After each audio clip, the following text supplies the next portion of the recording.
Good afternoon, everybody. I hope all of you physically healthy, mentally happy.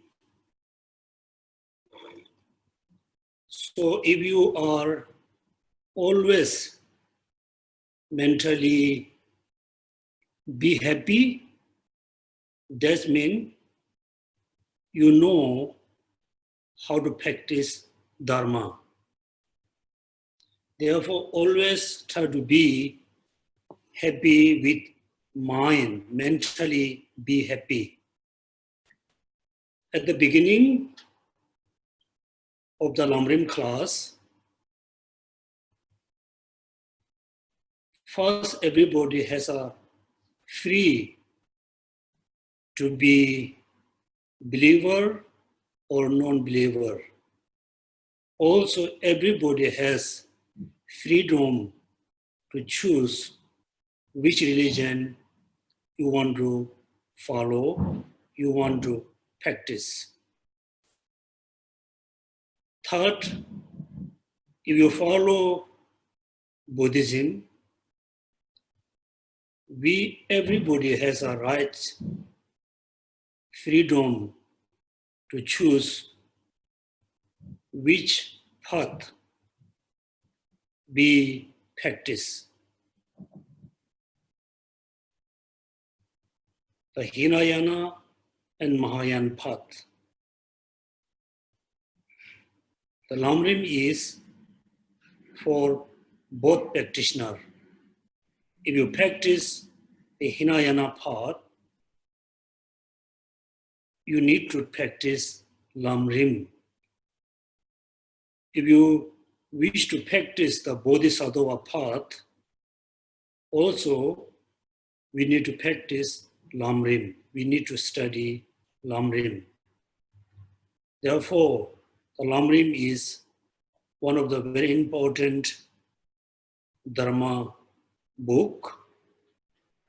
So we are going to study the Lamrim, how to practice the path.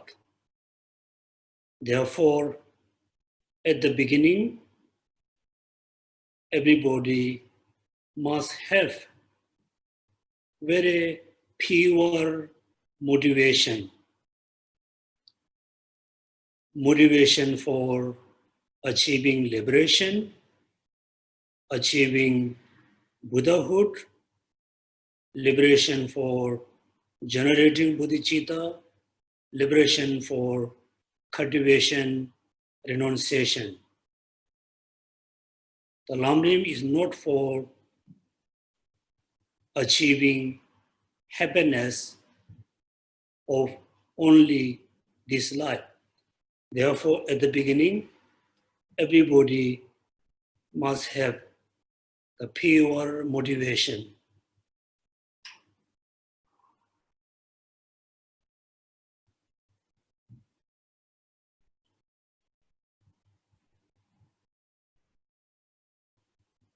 Therefore, at the beginning, everybody takes refuge into the Buddha, the Dharma, the Sangha from the depth of our heart. Therefore, we can recite the verses from the Daily Meditation book, page number 4. Page number 4. I think everybody can chant without the text. I go for refuge until enlightened through the Buddha, the Dharma, and the Sangha. By my accumulations of practice of giving and so forth, may I become a Buddha to benefit all sentient beings. I go for refuge until enlightened through the Buddha, the Dharma, and the Sangha. By my accumulations of practice of giving and so forth, may I become a Buddha to benefit all sentient beings. I go for refuge until enlightened through the Buddha, the Dharma, and the Sangha. by my accumulations of practice of giving and so forth, may I become a Buddha to benefit all sentient beings. Please take refuge into Buddha, Dharma, Sangha until we become a Buddha to benefit all sentient beings without exception. In order to achieve the enlightened state, in order to be Buddha, we need to practice bodhicitta with the wisdom. Therefore, next, please everybody generate bodhicitta, follow the text book, page number 5. With a wish to free all beings, I shall always go for refuge to the Buddha, Dharma, and the Sangha until I reach full enlightenment.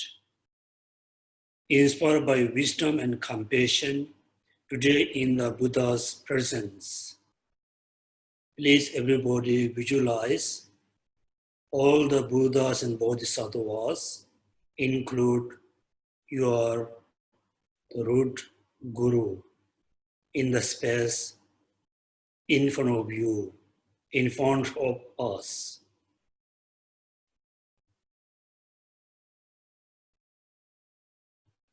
We take refuge, we generate bodhicitta in front of all the Buddhas and Bodhisattvas, include the Guru. I generate the mind of full awakening for the benefit of all sentient beings.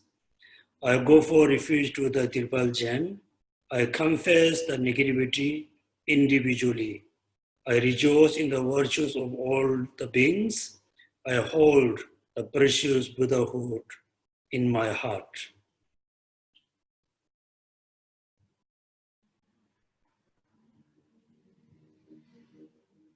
Bodhicitta. Thank you so much.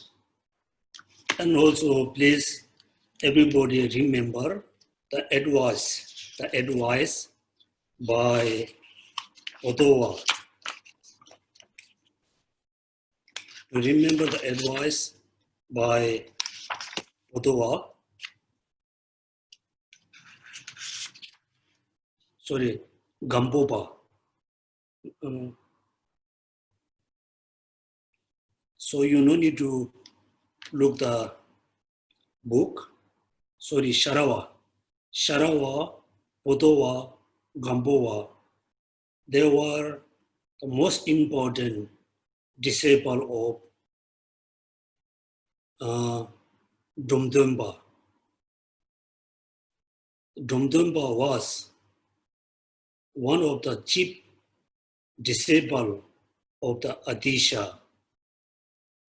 Before Atisha went to Tibet, he knew he going to meet his important disciple, which is Dromdumpa. So when you think about the biography of Dromdumpa, it gives you a lot of aspiration, because he was lay person. He had family, but he was very important disciple of Atisha. Not only important disciple, he was one of the highest practitioner of the bodhicitta. Therefore, most of you are lay person. Being a lay person, you can be very good practitioner as a Dromdumpa. Sharawa, Gampopa, they were the disciple of Dromdumpa. So Sharawa said, until you become a Buddha, your study are not finished.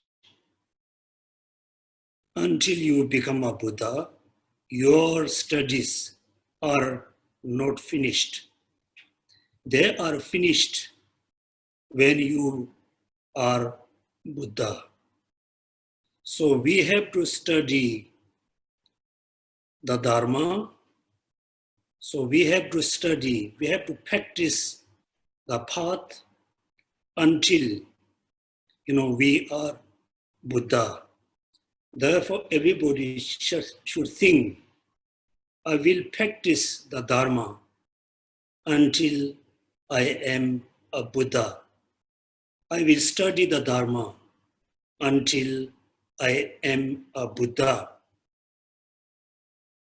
Even though when you are like 90 years old, 95 years old, still we need to practice the Dharma. We need to study the Dharma. If we able to study, practice the Dharma, even though when we are like 90, 98, 99 years old, so we can be a very happy person. We can pass, we can leave this world with a peaceful mind. Therefore, everybody should think, I will study Dharma, I will practice the Dharma until we become a Buddha. So this is, at the beginning, I want to tell you, it is so important to study and practice the Dharma. In this world, many Buddhists, they study Dharma, they practice Dharma as their culture, their tradition. It is not the proper way of study and practicing Dharma. We should think, I study Dharma, I practice Dharma, which is very important, which is very necessary for me, for this life, or next life, until I become a Buddha. For example, since we were born, so we have been drinking, we have been eating. Why? We need life. In order to survive the physical body, we need the physical food. The physical food, the food which is we eat, we have been eating, they are the physical food. It produces, like physical things, is only sustain the physical body. Also, we have not only body, we also have the mind. When we think about our minds, we have our negative minds, we have our positive minds, we have our neutral minds. All the negative minds we have, they are very healthy, very strong, because they have, very strong causes and conditions to arise for 24 hours. The positive minds we have, it cannot arise every moment, every day, because the causes and conditions to arise, sustain the positive minds, the conditions are so weak. The through study Dharma, through study Buddha teaching, we try to have the healthy cause, condition to produce the sustain the positive minds. Therefore, the Buddha teachings is mainly for mind, is a mental food. Among the mental food, two food are very important. The first, renunciation and bodhicitta. Second is the wisdom which is realize emptiness, which is realize selflessness. Without bodhicitta, there's no any other practice which is we can be Buddha, which is we can achieve Buddhahood. Therefore, without bodhicitta, we cannot be Buddha. Therefore, we need to practice bodhicitta. In the past, we already learned how to cultivate bodhicitta, how to cultivate renunciation. Next, we're going to learn, so we're going to study how to realize, how to understand emptiness, selflessness. This also, the emptiness, the concept of emptiness, the concept of selflessness is very important to cut the root of the samsara, to cut the root of the sufferings. Therefore, we have only two practices, practice of the methods and practice of wisdom. Most of you know very well how to generate great compassion, how to generate bodhicitta. Many of you, include me, we really don't know how to realize emptiness, selflessness. So in order to realize emptiness, in order to fully understood the emptiness, first we need to practice the karma burning, serenity, and special insight. Therefore today, so we will start our class from the book number 3, the volume number 3. Please everybody open the book number 3, page number 13.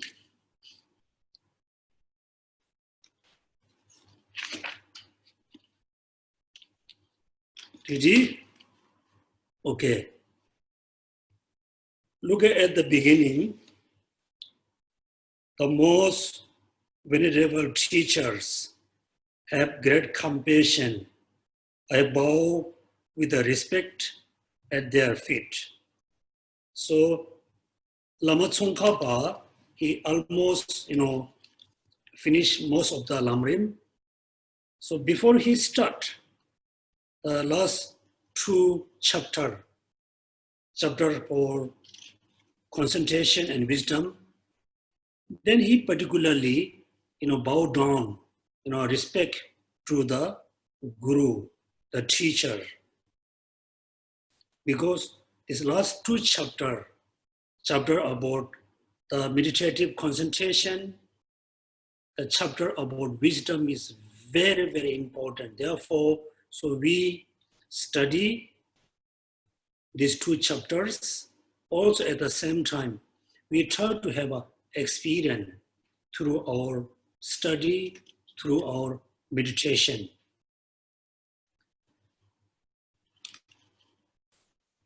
Particularly how to train in the last 2 perfections. Training in the last 2 perfections, in particular, in the way to cultivate meditative serenity and insight. Because serenity and insight are include under the perfection of meditative civilization and wisdom respectively. This section has 6 parts. The serenity and special insight. The serenity include into the meditative civilization, and special insight include into the wisdom among the 6 perfections. In order to explain these two chapters, it has 6 parts. Please everybody read number 1 to number 6.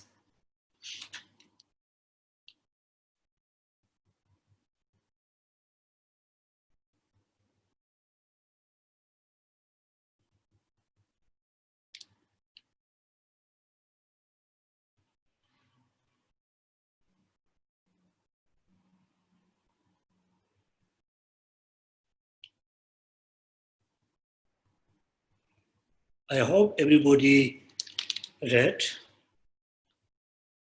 Number 1, the benefit of cultivating serenity and insight.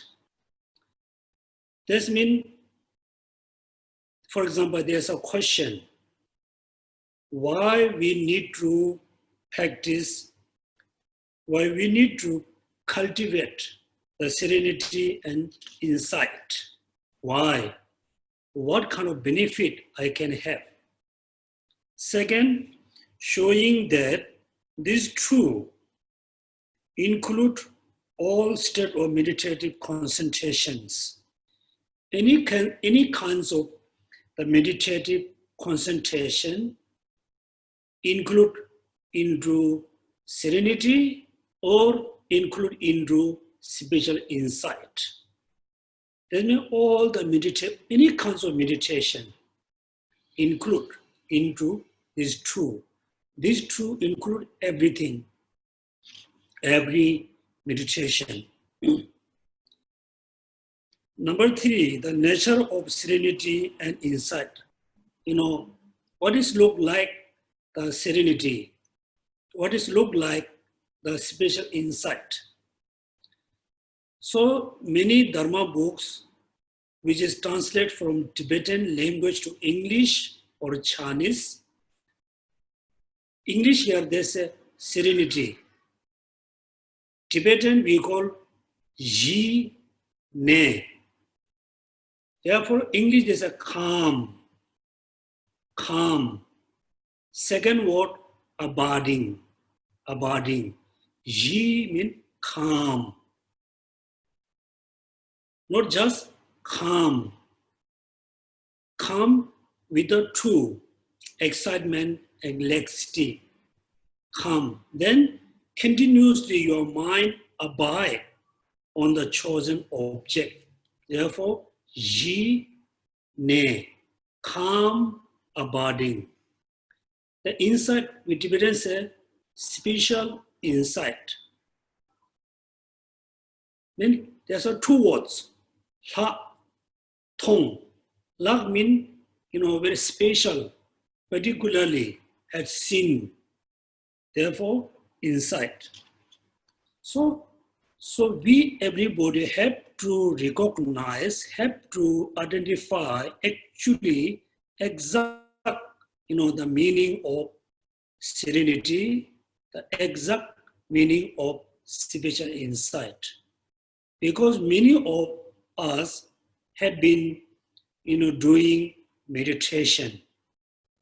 But many of us, we really don't know actual meaning of serenity and spiritual insight. Therefore, the number 3, the nature of serenity and insight. Then number 4, why it is necessary to cultivate both. Why it is necessary, why it is very important to cultivate the both, calm abiding and spiritual insight, serenity and spirit. Why we need to practice both of them? Why it is not sufficient for us to practice only one? Why we need to practice 2? Number 5, how to be certain about their order. Yes, we need to practice serenity. We need to cultivate serenity and spiritual insight. That means which one we must practice first. The order right? How to be certain about their order. So please remember, there must be order.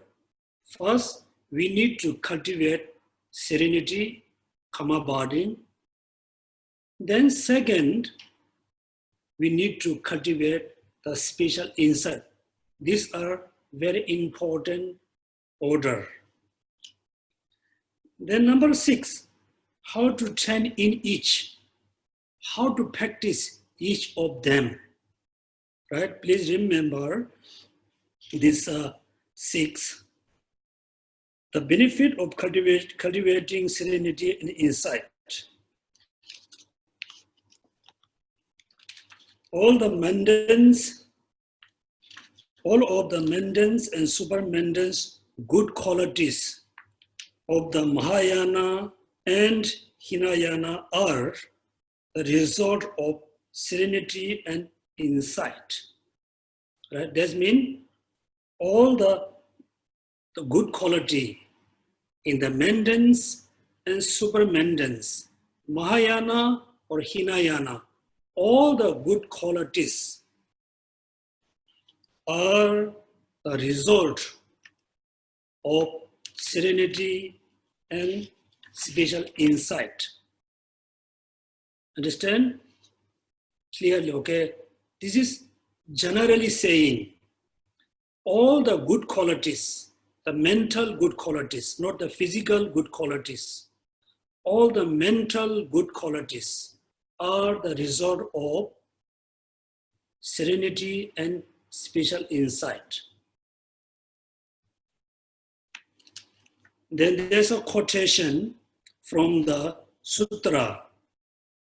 Mitriya, you should know that all mundane and super mundane virtuous qualities, whether of Charvaka, Bodhisattvas, or Tathagatas, are the result of meditative serenity and insight. Right? That means all the mental qualities of the Charvaka, Bodhisattva, or Tathagata are the result of meditative serenity and insight. So this is a statement. Then there's a doubt. Then there's a disagreement. Klum, are not serenity and insight good qualities in the maintenance, the mind stream of someone who has reached them through the meditation? How is it possible for all good qualities to resolve from these two? First, Lama Tsong-kha-pa said, all the mental good qualities are the result of serenity and special insight. Also, he quoted from the Sutra. Then somebody has a disagreement or somebody has a question. The question here are not serenity and insight good qualities are the mind stream of someone who has reached them through meditation. How is it possible for all good qualities to resolve from those two? Right? For example, so we chant, we do a lot of virtuous actions. Therefore, we accumulate a lot of merit. So we have the mental qualities, but we haven't achieved the serenity and special insight. How then our, the mental qualities are the result of serenity and special insight? It's a question. Then Lama Tsong-kha-pa replied, as will be explained. Lama Tsong-kha-pa said, I will explain. The first statement said, all the mental good qualities, the good qualities of the mental, doesn't matter, the Charvaka, Bodhisattva, Buddha, all of them result of serenity and special insight, right? Then somebody raised a question. Then Lama Tsong-kha-pa said, as will be explained. Now please listen very carefully, read carefully. There's an actual serenity and insight are good qualities in the mind stream of someone who has attained them. Them refer to a special insight and serenity. Them through meditation. So all the good qualities of the Mahayana and the Hinayana do not result from them. However, they say, however, concentration which at least involve one contentedness on the virtuous object are classified with the serenity. The virtuous cognition that distinguish an ultimate or conventional object are classified with the insight.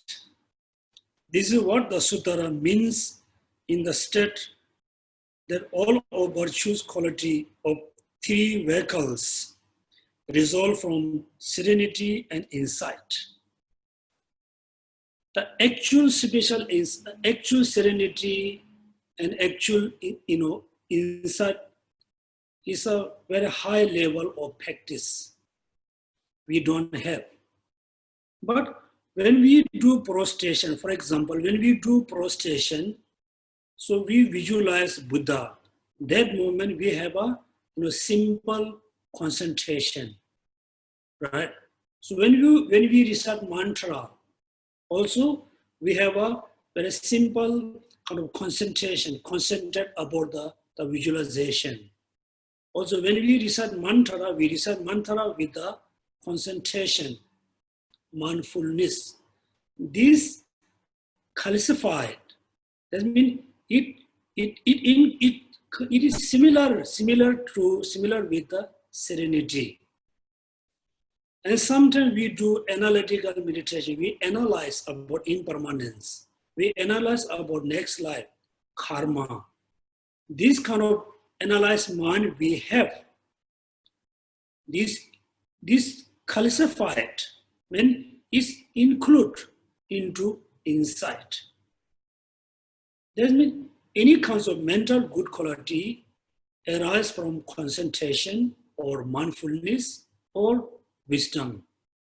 Actually, this is the meaning of the sutra.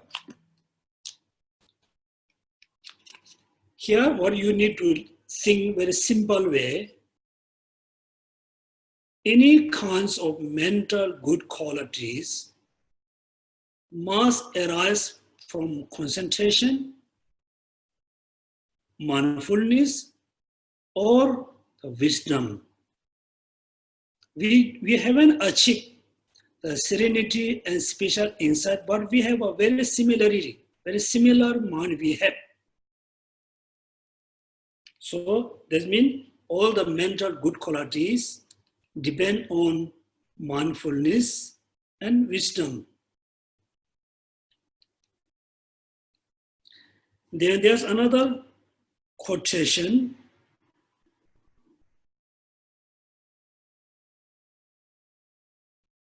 Therefore, Lama Tsong-kha-pa continuously says, and insight, so there's no contradiction with the same, purport. There's no contradiction what Lama Tsong-kha-pa said, what the sutra said. There's no contradiction. There's another quotation from the Mahayana Prasada Sutra, child of the good lineage. This list should inform you that faith in the Mahayana of the Bodhisattvas, and indeed, everything results from the Mahayana come from accurately reflecting on the fact and the meaning, which is undistracted mind. Then what does mean this in a quotation? undistracted mind is mental one-pointness, the serenity accept, while accurate reflection on the fact and meaning refer to the discerning wisdom, the insight aspect. Thus, you must achieve all good qualities of the two vehicles through both a sustained analysis with the discerning wisdom, one-pointed focus on the object of meditation. You do not achieve them through one-sided practice of either analytical meditation or stabilization meditations. That means, so we need to practice both of them. We need to practice the serenity, we need to practice the insight. If we practice only one of them, then we cannot achieve what we wish to achieve. So this is a simple meaning. Then there's another quotation from the sutra. Once people have cultivated insight and serenity, they are free. Clear? Once people have cultivated insight and serenity, they are free from the bondage of defectional tendency and from the bondage of signs. Please remember these two words, defectional tendencies and bondage of signs. That means when you cultivate both of them, when we cultivate both of them, we can be free. Free from what? Free from the dysfunctional tendencies and free from the signs. Right? There's a two. And what does mean, the dysfunctional tendency and bondage of the sign, what does mean? The next here, Tsong-kha-pa says, the dysfunctional tendency referred to, very important, referred to the latent propensity in your mind stream. That means dysfunctional tendency mean the latent propensities in our mind stream which can produce increasing degree of misconception, increasing degree of misconception, right? Produce increasing degrees of misconception. Therefore, right now we have a lot of misconception, lot of misunderstanding. All the misunderstanding we have, all the misconceptions we have, everything caused by the dysfunctional tendency. That means the latent propensity in our mind. Simply, if I ask you a question, why we have a lot of misconception, we must say, yes, I have a lot of misconception, the misunderstanding about so many things, because I have the dysfunctional tendency. I have the latent propensity in my mind. That means misconception. We have a lot of misunderstanding mind, misconception. Then what does mean the meaning of the bondage of signs? Second here, signs refer to ongoing attachment to the erroneous object. So we have a lot of misunderstanding about the object. So we have a lot of misconception, mind.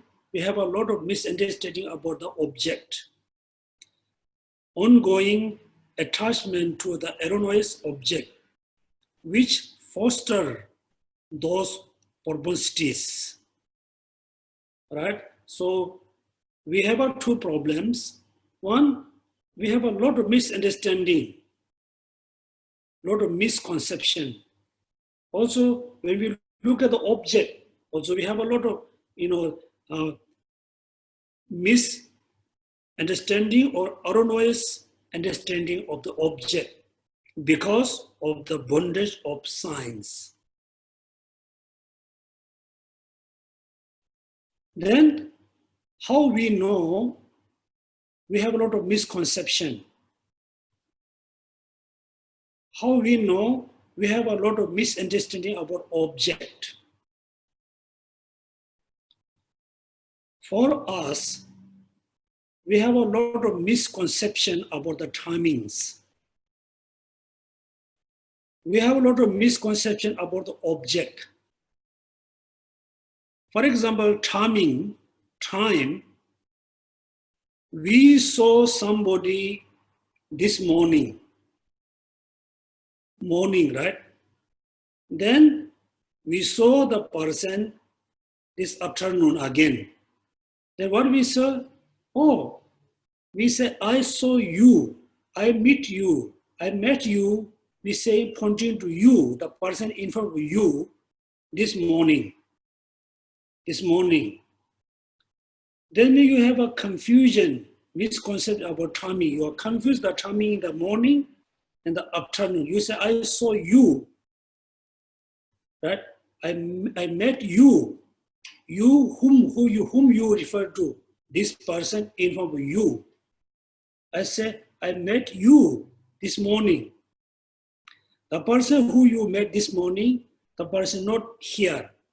The person who is here right now, he or she wasn't in the morning.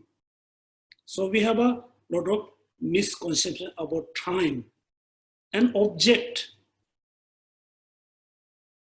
For example, you bought an object, you bought a mobile phone. So you have a problem with your phone. Then you back to the shop. I said, this phone has a problem. I bought it. I said, I bought it yesterday, last month, last year. You said, I bought it. Also, you have a misunderstanding about the object because of the bondage of the sign. Right? So if we are able to cultivate serenity and spiritual insight both, able to cultivate both, then we can be free from this kind of conception. That means why the benefit of the cultivation of serenity and insight. Then next, there's another quotation. Page number 15 said that insight, right? Special insight.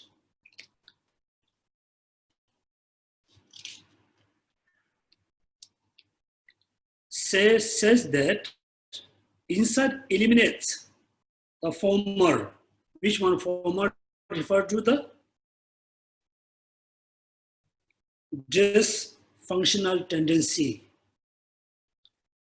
Says that insight eliminates the former, while serenity eliminates the latter. Latter one refer to the bondage of the sign. So when we cultivate spiritual insight, then slowly we able to eliminate the root of the conception, root of the misunderstanding, root. Then we won't have any misconception. If we cultivate this serenity,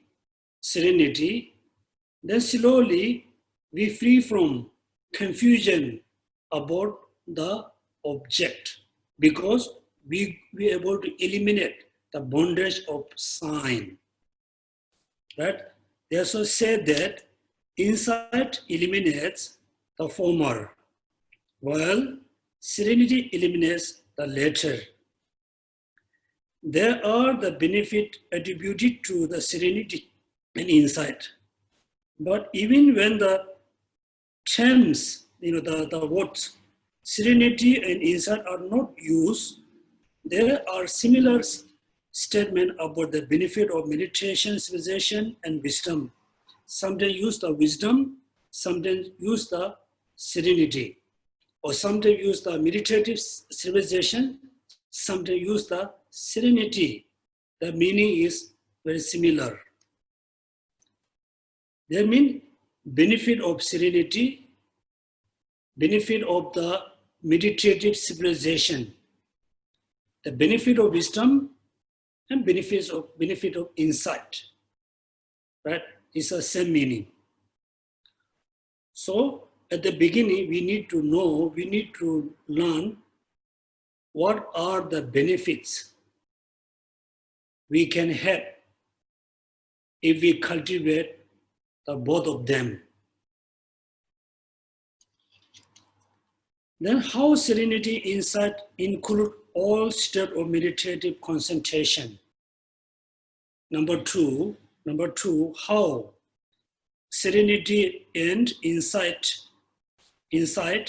include all states of meditative concentration. That means the serenity and special insight are look like the root. Then all the meditative state are look like branch and leaf and fruits. You can see next, the branches, leaves, flowers, and fruits of a tree are limitless. So let's say there's a huge tree. It has a lot of branches, fruits, and leaves. Yet, the core point at which they all come together is the root. Right? Doesn't matter how much the big tree is huge, but everything is depend on the root. To come together is the root. As is this example, serenity and insight are the sublime's core, and which gather all the Buddhas says about the limitless state of meditative concentration in Mahayana, Hinayana.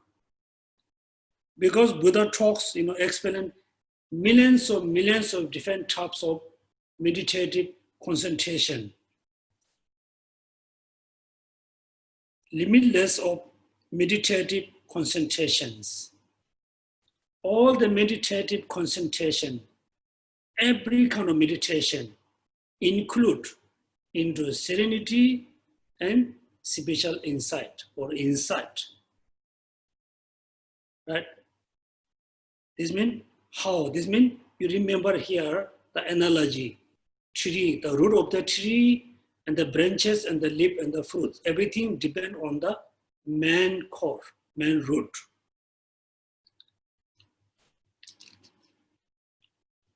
There's another quotation, Sutra, revealing the instant of meaning. Know that serenity and insight include all of the many aspects of the state of meditative concentration, which I have taught for the Charvaka, Bodhisattva, and Tathagata. Here, I think we have to go through our own experience. Before you do the prostration, I think everybody just visualize Buddha, right? That time we have a mindfulness mind, which is mindful about the Buddha. This is kind of like concentration. It is kind of meditative, civilization. Is also include into karma body, include into serenity. Then sometimes we do a lot of analytical meditation. We analyze all the analytical meditation, all the analyzed mind include into wisdom. That means include into serenity. Serenity. That means any kinds of the wisdom, any kinds of meditative civilization include into either serenity or special insight.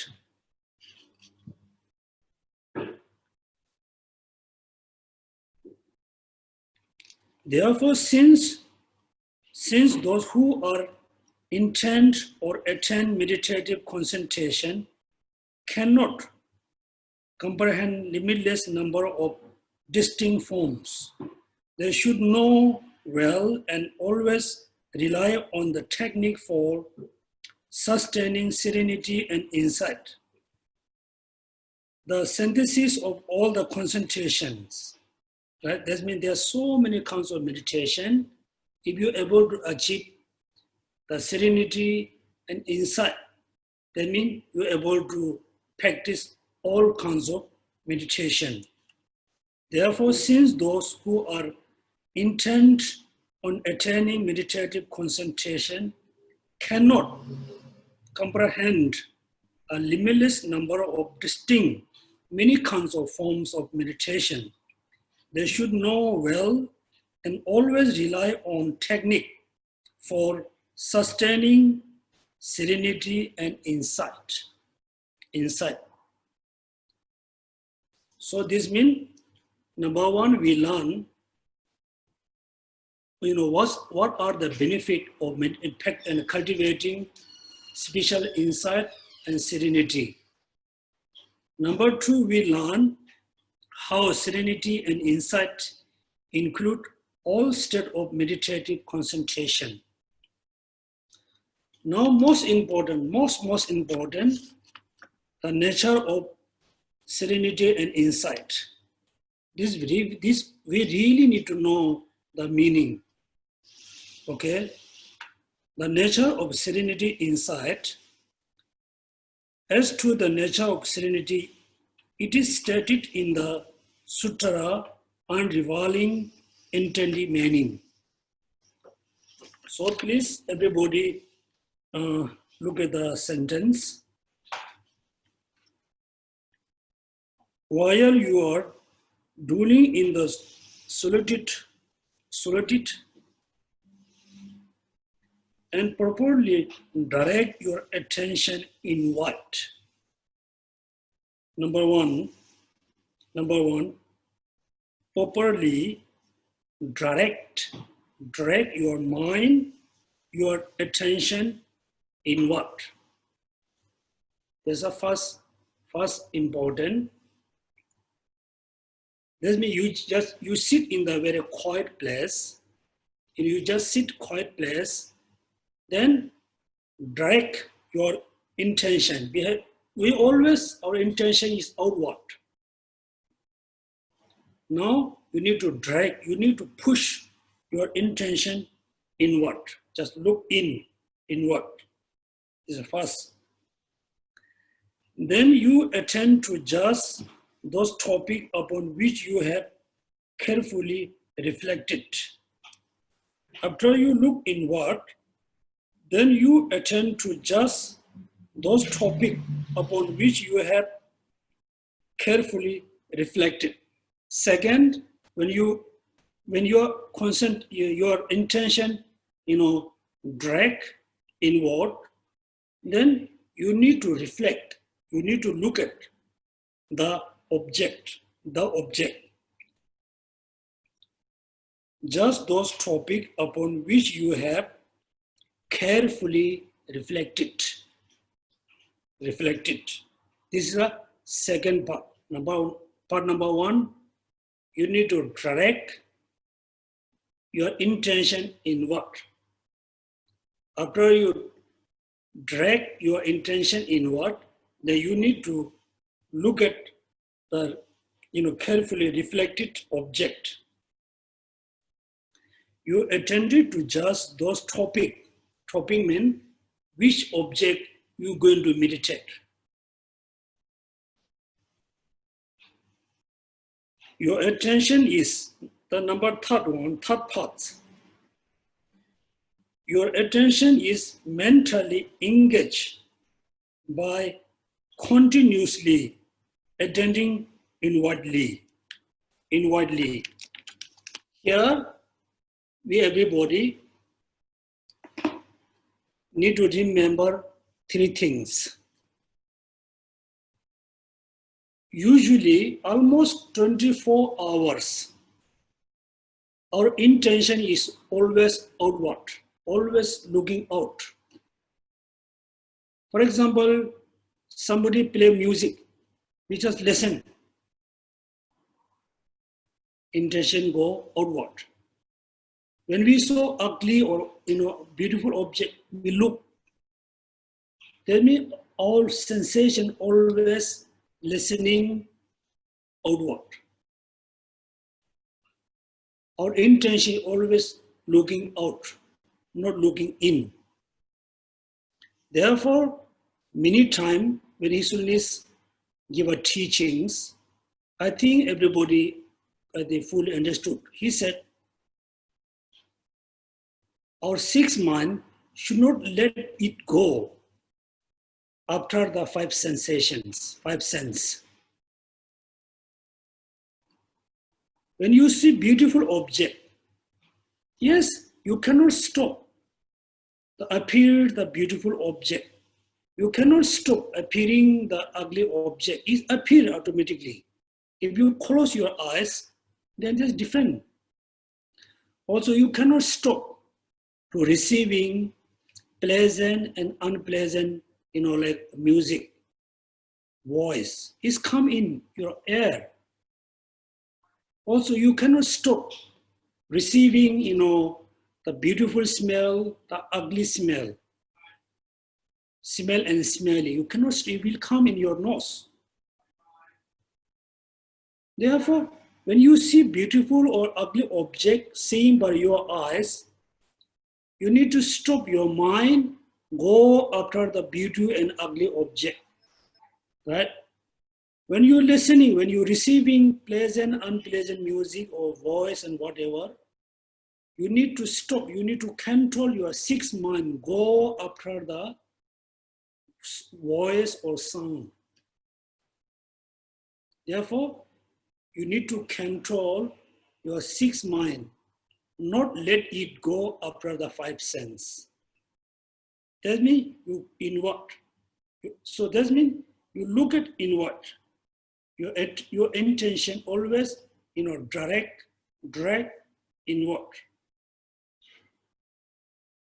Then here, I think very important to let you know, I think still, I don't know, still I think many part of, like my Singapore, many maybe in the Taiwan or many parts of China, there are so many teachers, they teach meditation.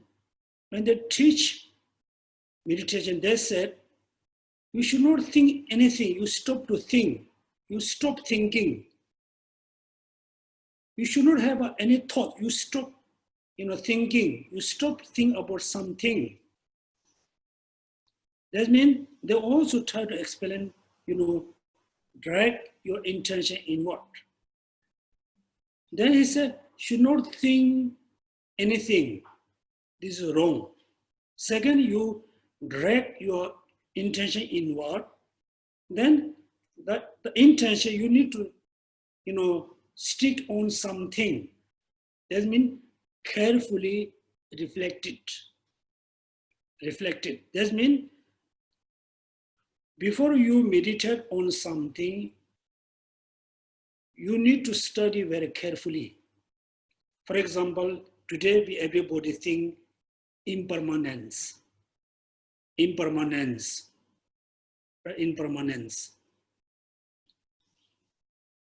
We, everybody, new, impermanent, but we need to reflect on the subtle impermanence.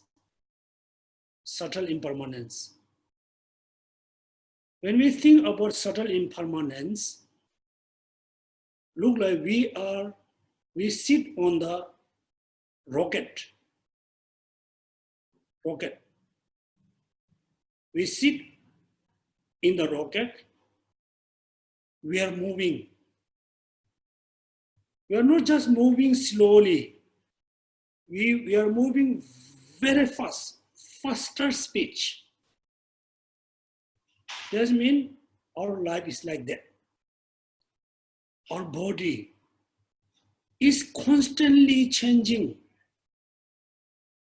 Our thoughts, the weather, our belongings, everything is constantly, faster is changing, so fast is changing, right? First you reflect on impermanence, carefully reflect impermanence, then your attention don't look inward, just look inward and meditate on the subtle impermanence. That time you have two things. One, the carefully, chosen object, which is impermanent. Second, you have an intention. The intention you direct inward. You just focus on the impermanence. This is, second part. And the third one, you could look here. Your attention is mentally engaged by continuously attending inwardly, not just only focus on subtle impermanence. Make sure the intention continuously look inward. Look inward, particularly about the impermanence. Three parts, right? Part one, properly direct your attention inward. Part number two, you attend to just those topics upon which you have carefully reflected. Part number three, your attention is mentally engaged. Engaged where? Engaged to the object. Engaged by continuously attending the inwardly.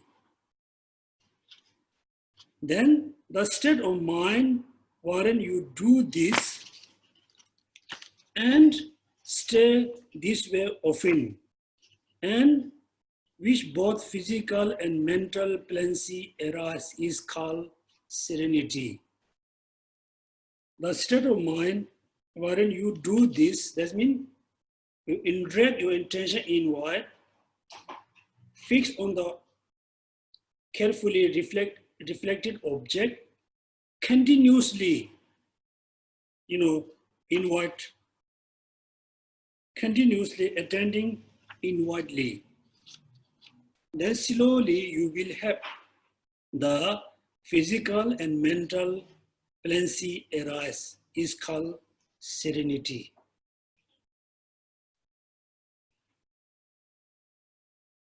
Karma barding, because Tibetan language, because ji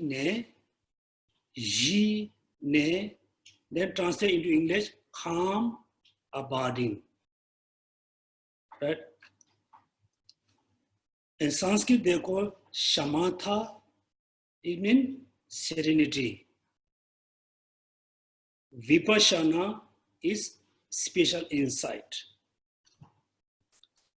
Then physical and mental plenty. Right now, when we do meditation, after 20 minutes, physically we feel tired. Mentally also we feel tired because we haven't had the physical and mental balancing. Right? So through the karma barding or serenity, then we will have physical and mental balancing. Once you have the physical and mental balancing, you can do meditation for many hours. Physically, you feel very comfortable. Mentally, you feel very bliss and very peace. Right now, we cannot. Because number one, we have a problem. Our intention always outward. Never look inside. We try to look inside for short time, then again go out. Yes, due to a lot of effort, we're able to direct our intention into inward. But we're not able to fix our intention with the chosen object. Yes, you be able to fix our intention with the object, like impermanence, but we cannot continuously keep our mind on the chosen object because it's go. It's go how? Again, through the, I think, five sensation. For example, you are doing meditation on impermanent, suddenly you hear a sound. When you hear the sound, your intention go with the air consciousness. Suddenly you remember a food, then your intention go with the food. Therefore, first we need to control our sixth mind. We need to learn how to stop the consciousness, number six, not let it go after the five senses. Then we need to learn how to direct our intention. Then we need to learn how to fix intention with the chosen object. Third, we need to learn how to continuously do this. Then I think we can achieve meditation, serenity quite easily.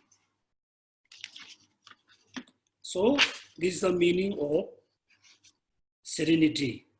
This means, now look here. This means that you take as an object of meditation any appropriate object, such as the five aggregates. Having determined that it is topic in the 12 branches of scriptures, let's say we will choose the five aggregates as an object of meditation, object of the serenity.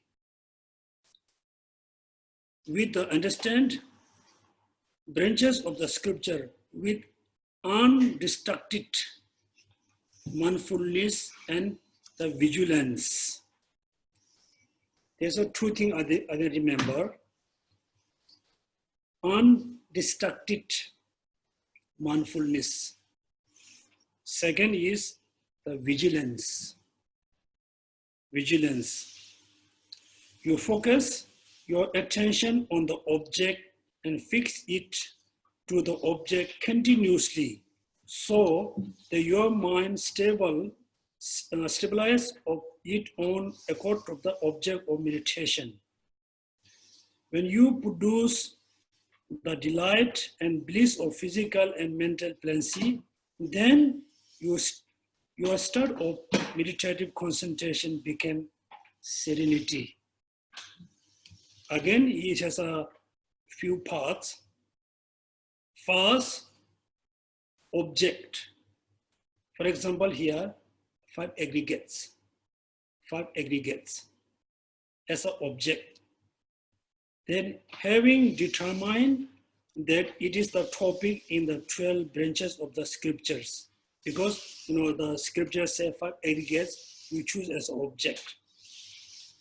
Then what next? Next, with the undistracted mindfulness. That means we just focus on the object don't let it go. That means undistracted mindfulness. Another important word we need the vigilance. Vigilance. Then you focus your attention on the object and fix it to the object continuously.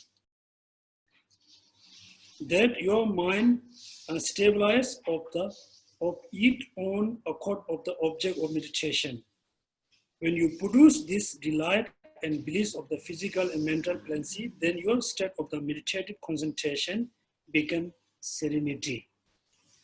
So please distinguish, differences between the serenity and meditative concentration. So meditative concentration can be, many different kinds of, but the serenity is very special one. The serenity you can achieve after you have the physical and mental fluency. Clear? Then you can say that my meditative concentration became serenity. Okay, here, so now everybody, another important, I think, so many, Dharma books, teaching always say, focus on 5 aggregates. 5 aggregates. Why it is so important to, to focus on 5 aggregates? Because we need to realize 2 kinds of selflessness. Selflessness of the person, selflessness of the phenomena. Therefore, usually they say you focus on the 5 aggregates in order to realize emptiness of the being, emptiness of the person. So today, we just chose, the Buddha statue as an object of meditation. Buddha statue, I think everybody has a Buddha statue or picture of the Buddha Shakyamuni. Buddha Shakyamuni. First, you remember how to have the proper image of the Buddha in your mind.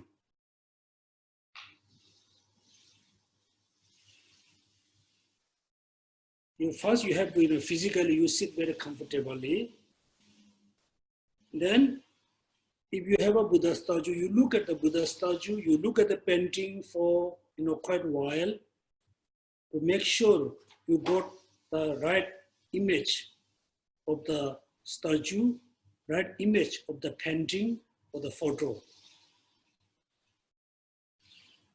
Right? At the beginning, you don't worry about the size. Right? That means you carefully make a reflection on the Buddha statue, painting. Right now you are looking in outward, you are looking the Buddha statue and painting.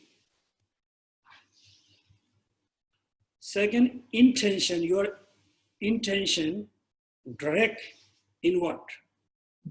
Don't think about anything outside, bring inward and watch the image of the Buddha in your mind.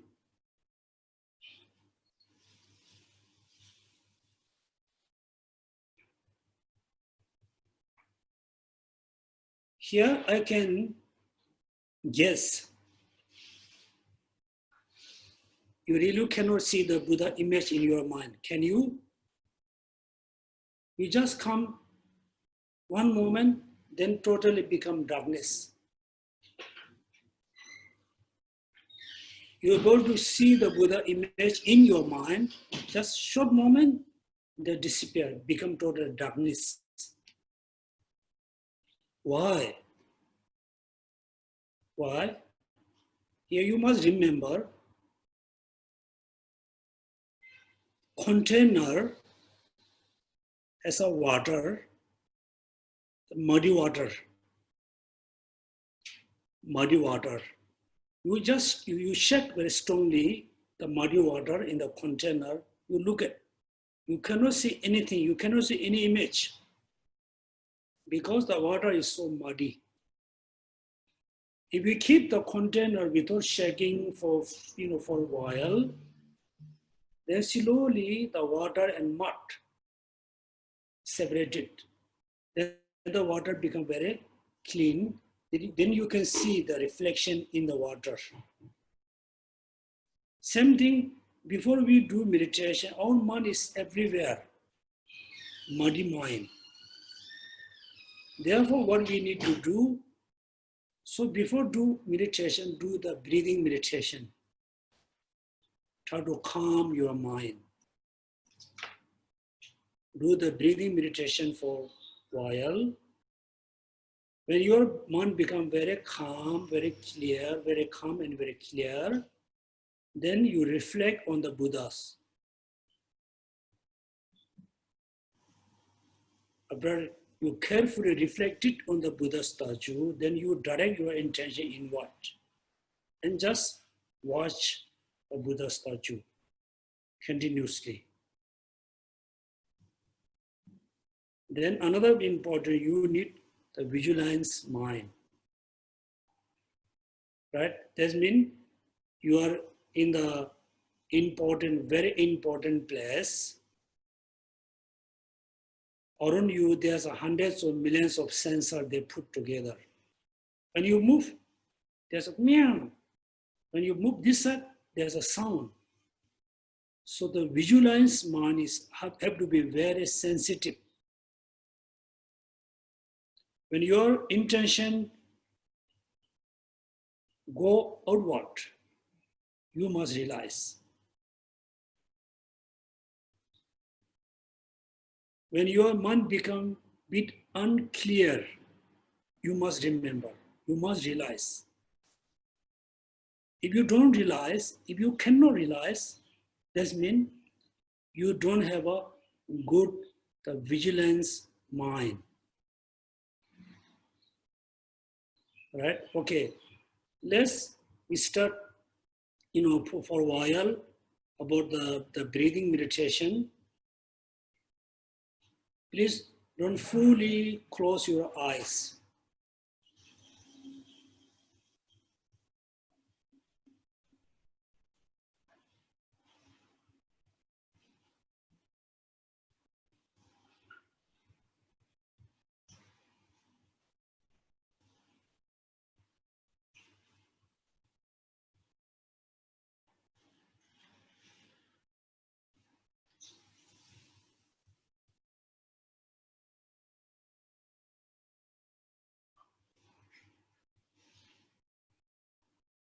Now, you just have an image of the Buddha Shakyamuni in your mind. Have an image, have a picture of the Buddha in your mind.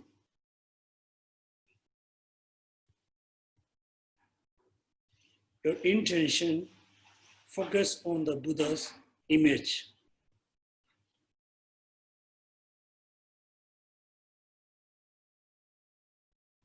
Right?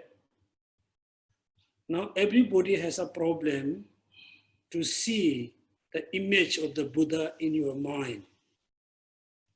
That means, again, you really have to build, really have to make very clear Buddha image in your mind. Your mind looks like a mirror. So you need a very clear picture of the Buddha in your mind. Then you just continuously focus the image of the Buddha. Then, if you notice, oh, my intention is focus on food and drink. And again, you direct your intention inward, fixed on the object. You notice my intention is looking inward, but the Buddha image is not there.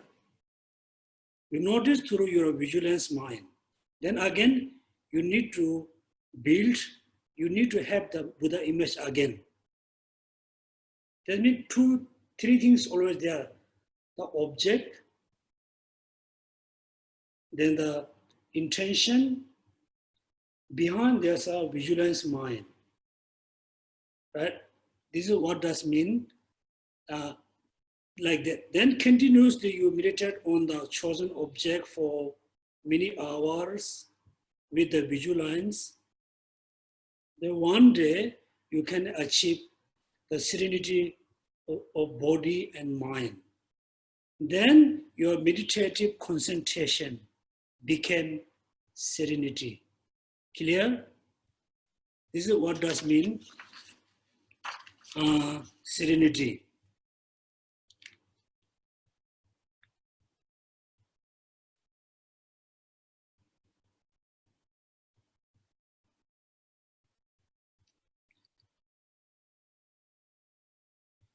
Therefore, without distraction from the object of meditation, it is not contingent upon understanding the reality of the things.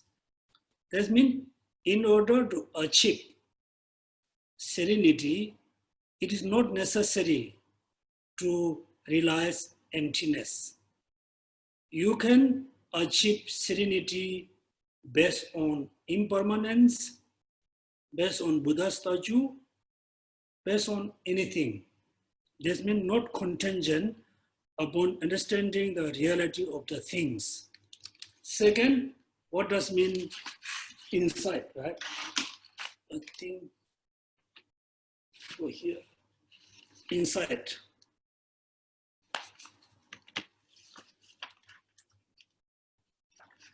As to the nature of insight, the same sutra says, after you have, please look at, after you have attained the mental plane C and physical plane C, you stay therein and eliminate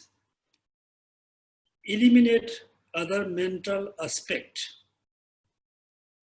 You then regret inwardly and with the discernment the mental image, which is the domain of the meditative concentration on the topic upon which you have reflected.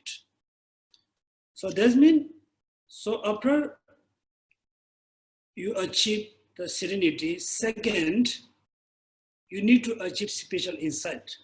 The basic things there must be there as a foundation, the object, the intention always inward, the intention always focus on the chosen object. Then the true plane C is always there. Next, what is important? With the relation to the image that are the domain of the such as concentration and identification of the meaning of this topic of full is a few words, topic or full differentiation, thoroughly examination, through analysis, forbearance, wish, differentiation, particular view, or thought is called insight. I put it into a very simple way. Let's say now everybody focusing on the image of the Buddha in our mind. Image of the Buddha, not the outward image of the Buddha. Then we already have the physical and mental plane C. Next, continuously focus on the Buddha statue. Then you need to analyze. You need to analyze about impermanence, about the emptiness, whatever. You need to analyze. Then you fully focus. Your intention fully focus on the chosen object. Then analyze the object. Do a lot of analytical meditation without distract your intention from the object. That means, for example, I think everybody have an experience. Everybody have an experience. Let's say, you really like someone. you really, really like someone. Somehow the person appeared to you somewhere. Then you continuously looking the person, your attention is fully focused on the person. Then you are thinking all the good qualities. Oh, the person is this nice, that nice. You doing a lot of analysis. Also, you're remembering all the good qualities without waiving your intention. Right? Same way, you fully focus on the chosen object, then slowly you need to analyze about the object. That time you have two qualities. First quality, the mental quality, you fully focus on the object, which is serenity. Second, your mind, because you and your mind analyzing the object. Then slowly you're going to achieve the serenity. That means, insight. The serenity is mainly for focus. Mainly to focus. The insight is mainly for analyze, mainly for investigation. So we need both. We need mindfulness mind, also we need analytical mind at the same time.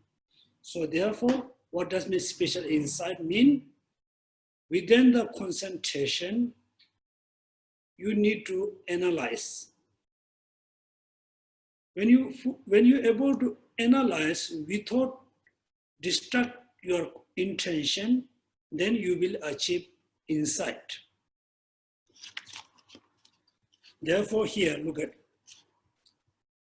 fully differentiation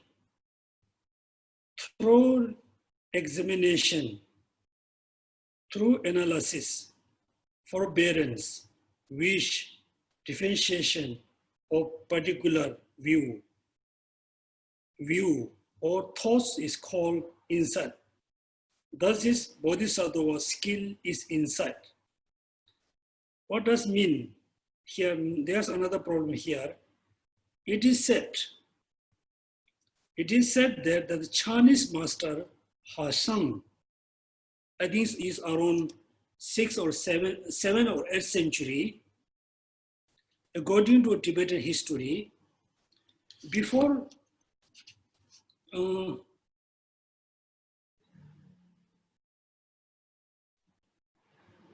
I think around not 7, maybe around 9th century, during the Kamala Shila.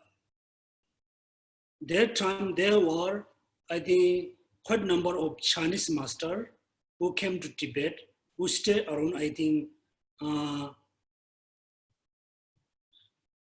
around Lhasa, around Samye. Then, according to them, they say when we do meditation, we should not have any thoughts. We should not think anything. We should not have any thoughts to think something. Doesn't matter is a positive thoughts or negative thoughts. We need to stop. This is their view. For them, they said, whether it's positive thoughts or negative thoughts, both produce sufferings. The analogy, according to their analogy, is like a white and black snake. Doesn't matter which snake bites you, white snake or black snake. Both of them release poison, make you sick. Therefore, according to the Chinese master, the Hasang has said, whether positive thoughts or negative thoughts, you need to stop. You should not have any thoughts. All thoughts cause to remain in samsara. Therefore, look at here. It is said that the Chinese master Hasang, having seen this sutra, which sutta? Unrevealing the intended meaning, sutra. When he saw this sutra, I've seen this sutra is very clear and undeniable explanation that insight is discerning wisdom. Right? So this sutra mentioned very clearly. So insight is the discerning wisdom. Mean when you do a meditation on spiritual insight, you need to do a lot of analytical meditation. You need to analyze. You have a lot of thoughts. Therefore, the Chinese master says, I don't know how this can be a sutra. He kicked it. He did this because the sutra statement did not agree with his claim that since all conceptualization of any sort involves apprehension of the signs, you should dispense with the discerning wisdom. So this is what Chinese master taught.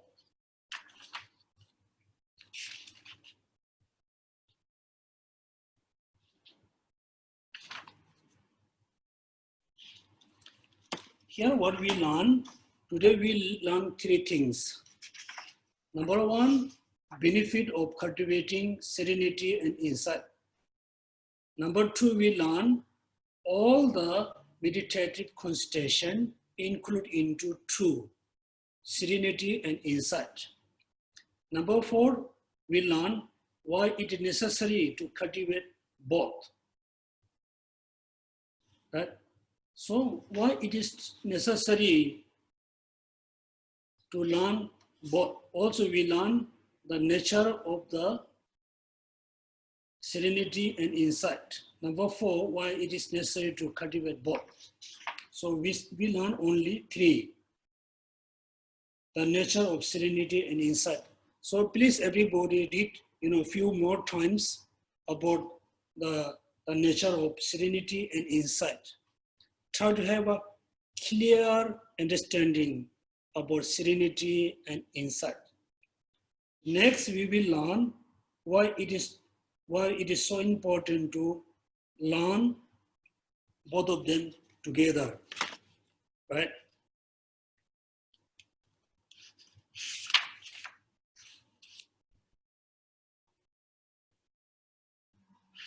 So page number 15, the last paragraph.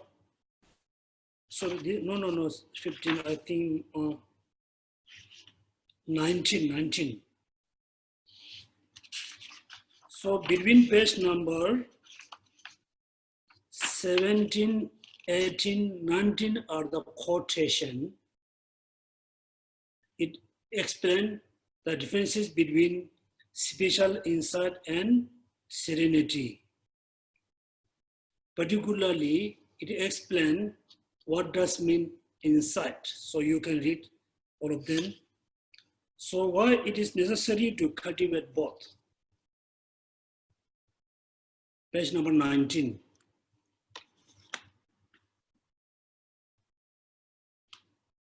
Right? Why is it important? Why is it insufficient to cultivate either serenity or insight alone?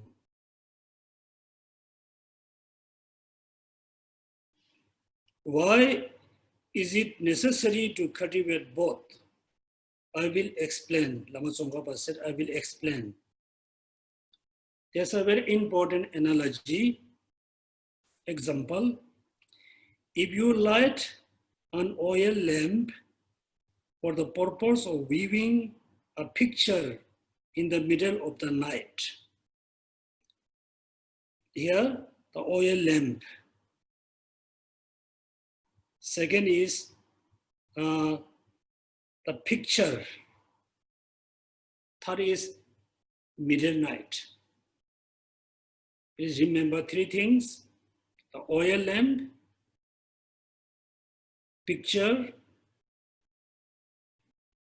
middle of the night. you will see the depiction very clearly if the lamp is both. Lamp is both. Both what? Very bright and undisturbed by wind. Right? You have an oil lamp. So you are looking, you are watching a painting in the middle of night. If the light is very bright, not disturbed by wind, then you can see the painting is very clearly. Disturbed by wind, if that is both very bright and undisturbed by wind, then you can see the picture very clearly. The picture refers to the object of the meditation. The picture refers to the emptiness. The middle of night, the night here refers to the laxity and excitement. Laxity and excitement. Also the dullness. Dullness. Why we cannot see the picture middle of the night without oil lamp, without light? Because there's this total darkness. Right now, why we cannot see the truth and reality? Because we have a dullness. We have a excitement. We have a laxity. Therefore, we cannot see. So in order to see the painting very clearly, what we need a light. We need the light referred to like the wisdom. The light must be both bright and undisturbed by wind. The light, meaning we need a wisdom to see the truth. If the wisdom is disturbed by other thoughts, you cannot see the reality. For example, if the bright oil lamp disturbed by wind, you cannot see the painting very clearly. Therefore, the light must be both very bright and undisturbed by wind. If it is not bright, or it is bright but flickering in the wind, then you will not see the image clearly. If the lamp is not bright, you cannot see the painting clearly middle of night. Yes, the light is very bright, but the light is just constantly moving, flickering by wind, then you will not see the image clearly. This is the analogy. Likewise, when looking for the profound meaning, here selflessness or emptiness, you will clearly see reality if you have both the wisdom and unerringly discern the meaning of reality and unmoving intention that stay as you wish on the object of meditation. That means in order to see the reality, emptiness, you need a wisdom, which is errantly discern the meaning, without mistaking, see the emptiness, wisdom. Then unmoving attention that stays as you wish to the object of meditation.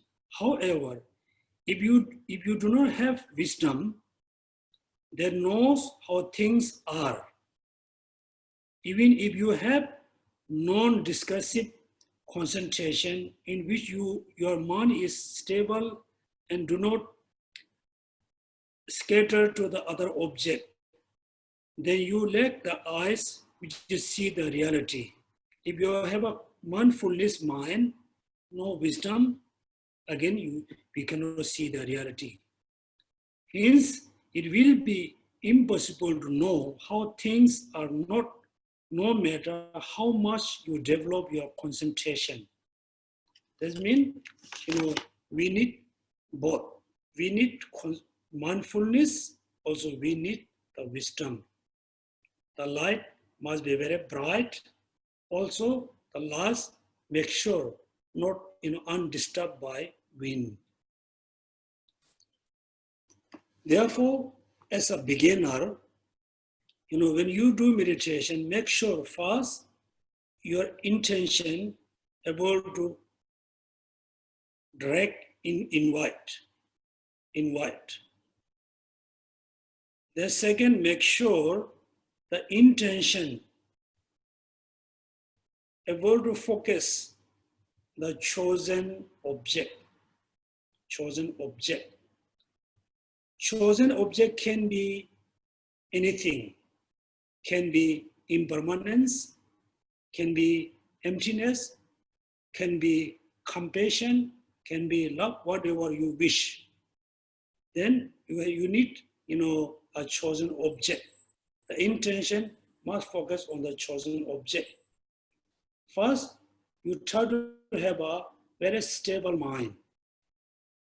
Stable mind, the mind able to focus the chosen object continuously, 1 second, 2 seconds, maybe slowly 5 seconds, 10 seconds, slowly. Once you have a very strong mindfulness, free from the laxity, free from the excitement. Excitement means the mind has gone somewhere, excitement. Laxity means you're still focusing on the chosen object, but it's not so clear, Therefore, you have to see the object very clearly, continuously focus on, then you will achieve the serenity. After you achieve the serenity, then you need to start analytical meditation. You need to start to analyze about the object without distract your mind from the object. That means your mind fully focus on the object and do analyze, right? If you're not able to analyze, you're able to mindful, then you cannot see the truth. You cannot see the painting very clearly. Yes, you can see the painting very clearly, but you don't have a mindfulness, then you cannot see the painting very clearly, continuously. You see for a while, then you cannot see again, right? So this is why we need to practice, why we need to cultivate both of them. Okay, so today we can stop here. So next we will discuss a little bit more about why we need to cultivate both of them.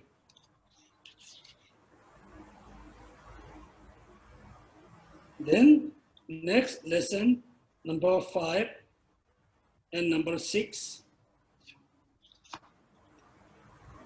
So again, I think I really want to say everybody, these last 2 chapters, 2 sections are very, very important. I know it's very difficult to understand when we reach to the last chapter, wisdom chapter. Please don't give up your studying. Particularly, you need a patience, be patient, read sentence by sentence and rest and think about the meaning. Then move to next sentence. And you do study continuously and rest. Don't force yourself too much. Okay, that's my middle way. You focus, you put effort and rest. Rest, not just fully rest. Again, you study. study.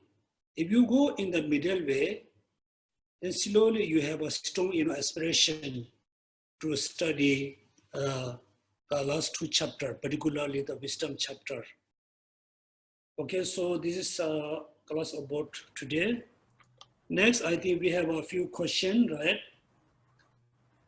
Yes, Geshe-la. So, Sukim, you can unmute yourself to ask the first questions. Can you please send me the last question? Geshe-la, you mean for, okay. The last time we have a few questions. Okay. Because I think I deleted all the messages. So I will send you later. So now Sui Kim will ask his first question first. Okay, please. Thank you, Geshe-la.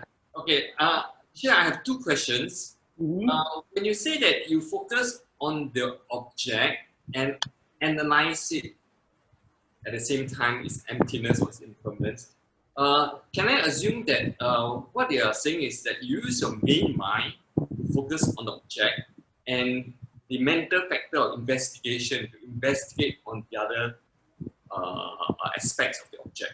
It's actually one mind. Yes. So I will answer your first question. I answered to your first question. Thank you so much for asking this question. It's a very important question. There's a question, is serenity and spiritual insight is just one mind or two minds? It's a question arises in Tibet. Many must ask this question. So definitely, the spiritual insight, serenity and spiritual insight are two different minds. When you do analyze, when you do the analytical meditation, the serenity is there as a foundation. Therefore, the serenity and spiritual insights are two different minds.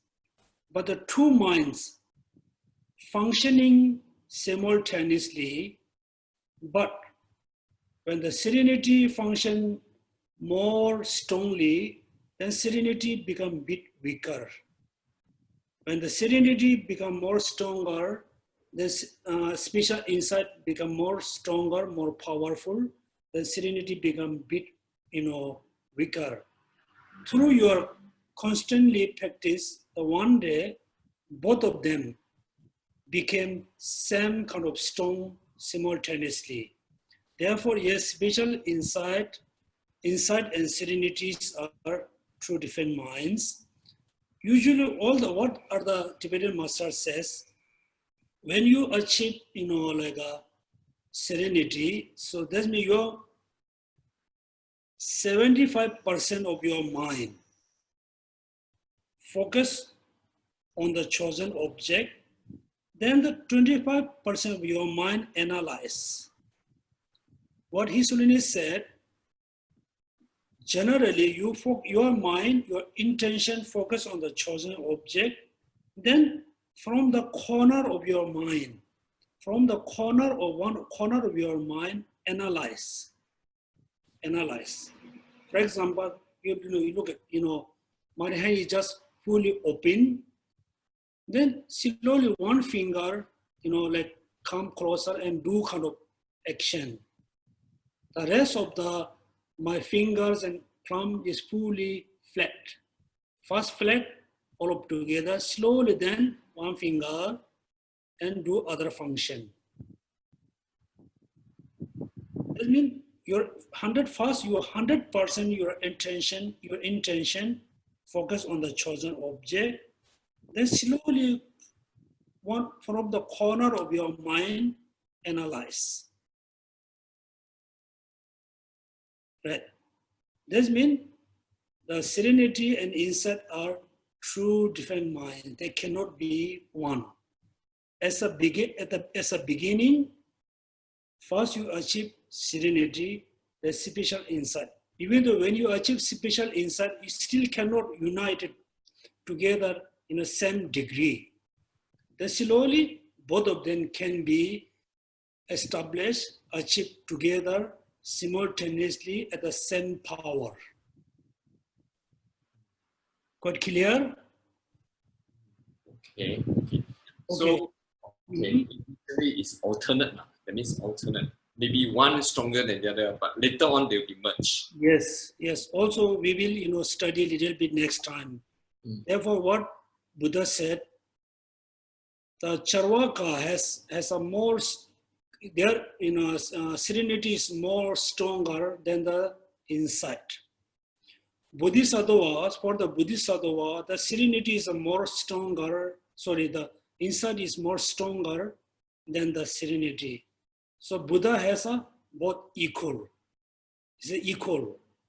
It doesn't mean they don't have. There's a generally like this alternative.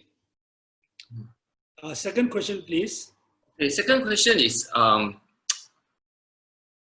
according to Hershang, it's wrong to have conceptual thoughts. So my thinking is that at the level of Buddhahood, there's only direct perceptions, right? There's no conceptual thought. So does it mean that whatever we practice special insight at this moment, which is conceptual, are just like a boat, which eventually we have to give up when we cross over to Buddhahood? So actually Hershang in a way is correct, but it applies only to the ending. Okay. Again, also, thank you for raising this question. It's not only, I think, the Chinese masters. Later on in Tibet, many, and I think Kagyupa master, Nyingma master have a very similar idea about the meditation. Here what you are saying all the conceptual thought need to be abandoned when we become a Buddha. It's true, but it doesn't mean the conceptual thought slowly transform into the direct perception. For example, the golden, the gold mixed with a lot of dust. At the beginning, you cannot see the clean, the beautiness of the gold because it mixed up with a lot of dust. Slowly, you have to clean the gold with the dust. Slowly, then finally, you can see the gold is so pure. Right now, we have a conceptual thoughts. So we need to realize emptiness through conceptual thoughts. During the conceptual thoughts, we cannot see emptiness directly. Through a lot of meditation, then slowly the conceptual thoughts transform into direct perception. Therefore, I'm not going to say the conceptual thought going to be abandoned. All the negative conceptual thoughts going to abandon, like the positive conceptual thought, which is realize emptiness, so and so, slowly transform, change into the direct perception, then finally it become omniscient. So therefore, if you really need to know how the conceptual thoughts, the conceptual mind, which is realize emptiness, how to transform into direct conception, you must remember the preparation path has a 4 parts, 4 steps, right? The heat, then peak, parents, then supreme mundane, right? Supreme maintenance. So each step we name heat, then peak, then forbearance, then superabundance. This tells how the conceptual thought has a progress. So say heat, peak, forbearance. Then finally we say, supermandance. This tells you how the conceptual thought slowly transforming onto the direct perception. Thank you. Next question. Yeah, Geshe-la. Next question comes from Joyce Lim. Okay. When trying to meditate, although I try to visualize Buddha image, but seem blank during meditation, I will ask myself what is bodhicitta and go through 7 steps on bodhicitta. Is this correct? Okay. Let's say, since today everybody must have let's say 30 minutes, half an hour for meditation, right? So before we start meditation, we can do any practice, do prostration, mental offering, 7-limb practice, whatever. It can be done. When you actually start meditation, the session, when you start actual meditation session, then you should not change, you should not do any other practice for maybe 10 minutes, 20 minutes. Let's say you're going to do meditation for 20 minutes. For the 20 minutes, you just start to do, just some meditation. You should not change the object very often. You should not do any other practice. Just start to do meditation. If you change your meditation object very quite often, then definitely we cannot achieve serenity. You always choose one object for your meditation until you achieve serenity. Clear? If you chose the Buddha image, just use the Buddha image of your meditation object. If you chose to do meditation on impermanence, the impermanence is always object of your meditation until you achieve serenity. For example, you are doing meditation, suddenly you remember recitation is also obstacle. You are doing meditation on impermanence, suddenly you remember cultivation bodhicitta also is become hindrance for your meditation. Therefore, you must have a time. Okay, first 10 minutes, my chanting recitation. Next 20 minutes, only meditation. Then that time you stop any chanting, recitation, visualization. Just how to do meditation. If you cannot see the object clearly, try to have a clear image. Yes, you have a clear image. Your mind cannot stay there. You train yourself how to focus on it, how to focus continuously. Therefore, it's clearly said you should not change your object of meditation until you achieve serenity. Since you achieve serenity, for you can use any object for your meditation. There won't be any problem. Yes, this is for your answer. Next question, please. Yeah, thank you, Geshe-la. Next question comes from Zoe. Zoe? Hello, Geshe-la. Hello. Good afternoon. May I ask a question regarding the 5 aggregates? Just now you were telling us that the 5 aggregates is a very important object of meditation. May Yes. I ask, is it because when we posit the 5 aggregates, we are also pointing, it's like one entity. When we point at the 5 aggregates, we are also pointing at the person, and the 5 aggregates are also phenomenal. So it's one entity with a few isolates. So if we can realize the emptiness of the 5 aggregates, does it mean that we can realize the emptiness of the self and the phenomena? Thank you, Geshe-la.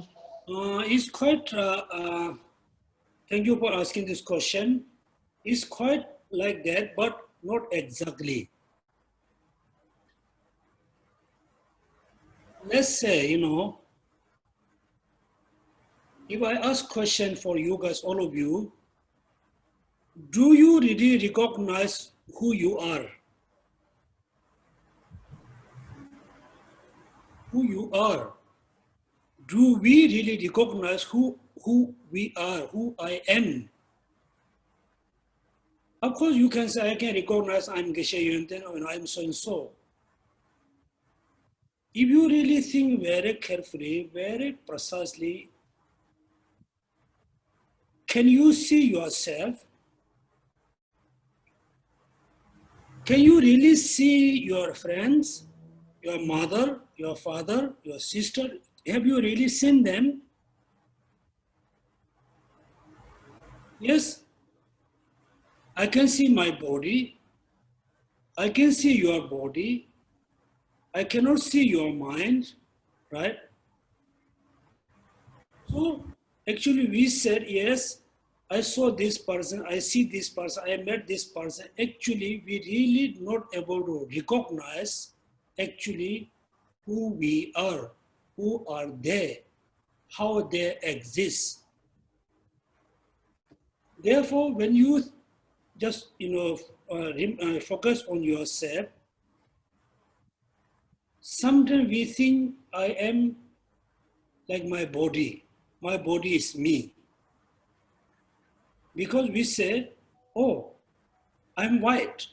Oh, today I'm very black.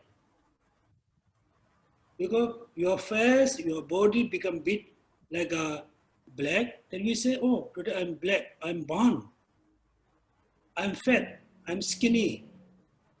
Sometimes we think my body is me and I am my body.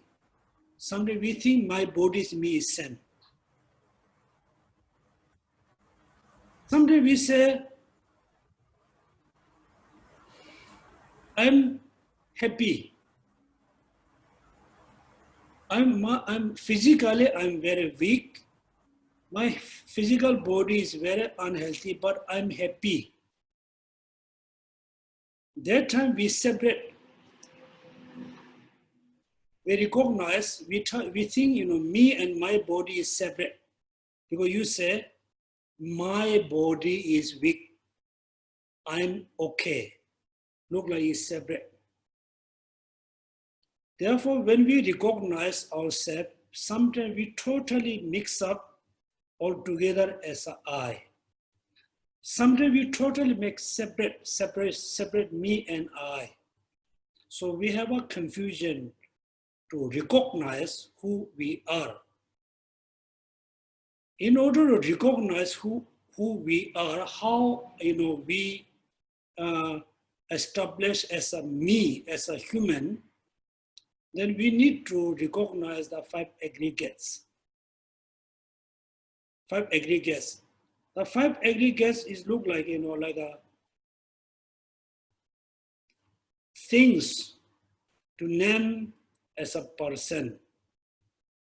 Without fully understand the 5 aggregates, then we won't understand who we are. If we don't understand who we are, how I and me, then there's no way we can recognize, we can identify the selflessness of person, selflessness of phenomena. Therefore, in order to realize selflessness of the person, selflessness of the phenomena, we need to know the 5 aggregates. Therefore, in the Heart Sutra, Buddha introduced us first, the 5 aggregates are empty. Then form is empty. Empty is form. Form is form is not other than the emptiness. Emptiness true, not other than the form. That means I not totally separate from form, the body. Body is not I is not body. Without body, we cannot pose it as an I. Therefore, in order to realize the true concept of emptiness, the 5 aggregates are very important. Therefore, the Sutra always mention about the 5 aggregates. Yes, next question, please. Thank you, Geshe-la. It's already 5 o'clock.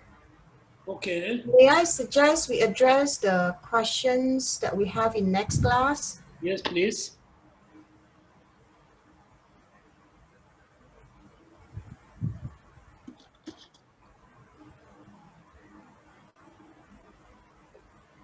Can you read the first question? You still want to address it, or there are quite a number of questions, Geshe? Okay, next question, please. Then we can finish all the questions today. Yeah, so shall we end today's session? Okay, then please, forward me all the question. So I will try to explain tomorrow. Okay. So today is the first class of the Serenity and Special Insight.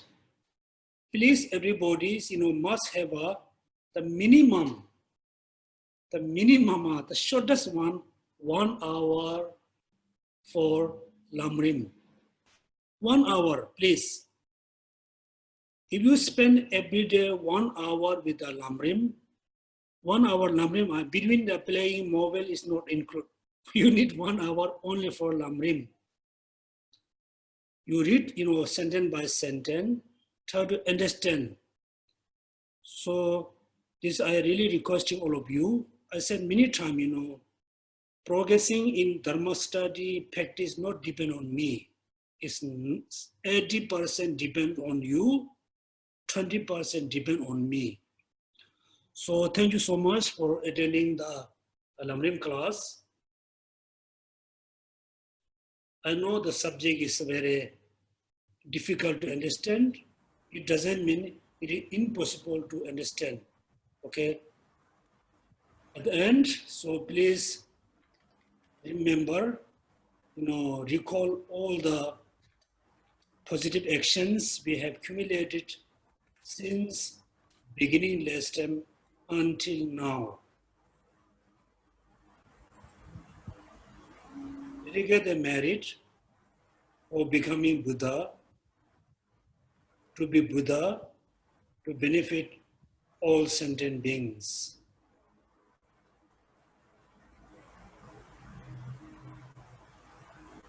Dedicate the merit for having better and clear understanding about the path, able to practice the paths to achieve Buddhahood. We get the merit for world peace, benefit for all sentient beings, particularly the beings, the people, the individual who support TBC. Also, at the end, we dedicate the merit to have a healthy and long life. All the Dharma teachers, Dharma's guru, particularly His Holiness the 14th Dalai Lama.